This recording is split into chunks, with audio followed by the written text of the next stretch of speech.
In the ancient village of Abio, a story is told, whispered from one generation to the next. It's a timeless tale about two sisters, the unstoppable power of truth, and the shadows that jealousy can cast upon the human heart.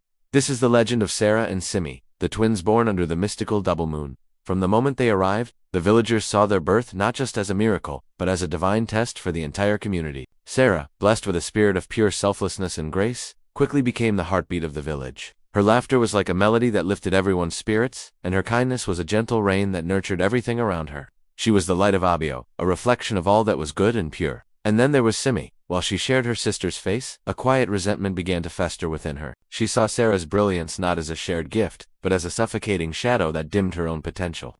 Every compliment for Sarah felt like a criticism of her. Every song of praise for her sister was a silent note of her own perceived failure. This seed of jealousy, planted in the fertile ground of insecurity, began to grow, twisting its roots around her heart.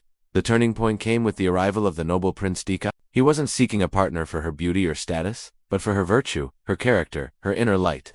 His quest was for a soulmate whose goodness would strengthen his own and his kingdom. It was only natural, then, that he was drawn to Sarah. Her genuine warmth and unwavering integrity shone brightly, capturing his attention and his heart. For Sarah, it was a connection of souls.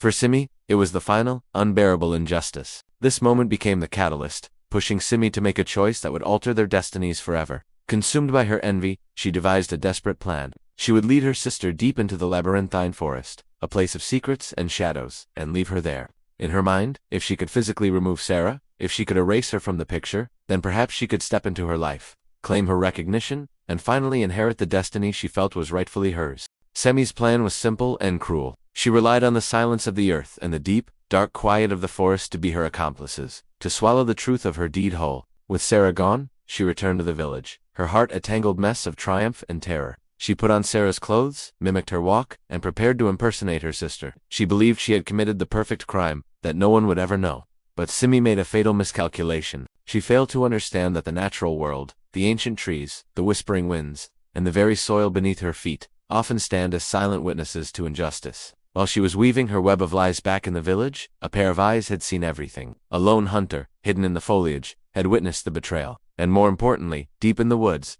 the seemingly lost Sarah was not alone for long. She was discovered by a wise old healer, a woman who lived in harmony with the forest and understood its secrets. The healer took Sarah in, tending to her and nursing her back to health, her wisdom a soothing balm on the wounds of betrayal. Meanwhile, in the village, Semi's performance began to unravel. Her deception was marked by subtle, yet profound failures. She could imitate Sarah's voice, but she couldn't replicate the warmth in it. She could mimic her smile, but she couldn't conjure the genuine joy that lit up Sarah's eyes. The villagers, who had known the twins since birth, began to feel an unsettling difference. Even their own mother, who loved both her daughters dearly, sensed a strange and profound coldness in the house, an emotional void where Sarah's radiant presence used to be. The laughter in their home was gone, replaced by a strained and hollow echo. It was as if the earth itself was rejecting the lie. The vibrant flowers in Sarah's garden, which had always bloomed so brightly under her care, began to wither. The birds that used to sing outside her window fell silent. The entire village felt off balance, shrouded in a quiet melancholy they couldn't quite name. Simi's stolen identity was like a poorly fitting garment. It might have looked right from a distance, but up close, the seams were tearing apart. This slow decay of her deception reached its peak on the day of the planned royal union, the day Simi believed her triumph would be complete. The village was gathered, the prince was waiting, and Simi stood ready, draped in finery, a thief about to claim her prize. But truth, as the legend teaches, is a seed. You can try to bury it, to trample it under the soil of lies and deceit, but eventually, it will break through the darkness and seek the light. And in that climactic moment, the light appeared. Just as the ceremony was about to begin, a figure emerged from the edge of the crowd. It was Sarah, not a ghost, not a memory, but the real Sarah, vibrant and glowing with health. Her inner light, more brilliant than ever. A collective gasp swept through the village. The hunter who had witnessed the act stepped forward, his voice ringing with the clarity of truth as he recounted what he had seen.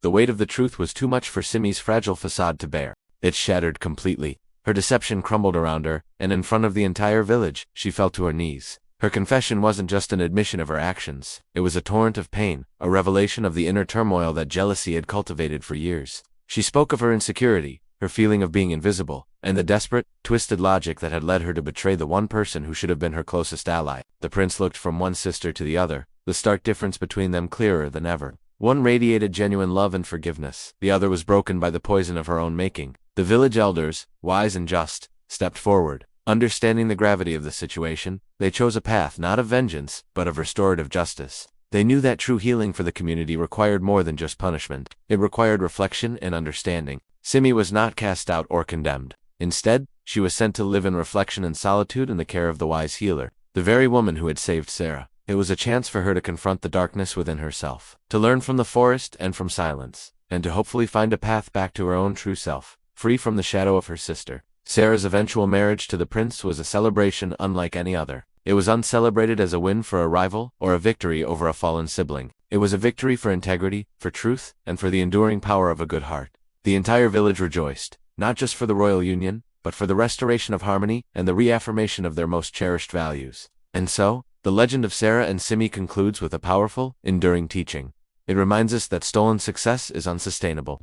It's a house built on sand, destined to collapse. You can attempt to bury the truth, to hide it in the deepest, darkest forest of your lies, but it remains a living seed, and that seed will always fight its way through the soil, breaking through the surface to seek the light, because that is its nature. What do you think this ancient story teaches us about our own lives today? Let me know your thoughts in the comments below.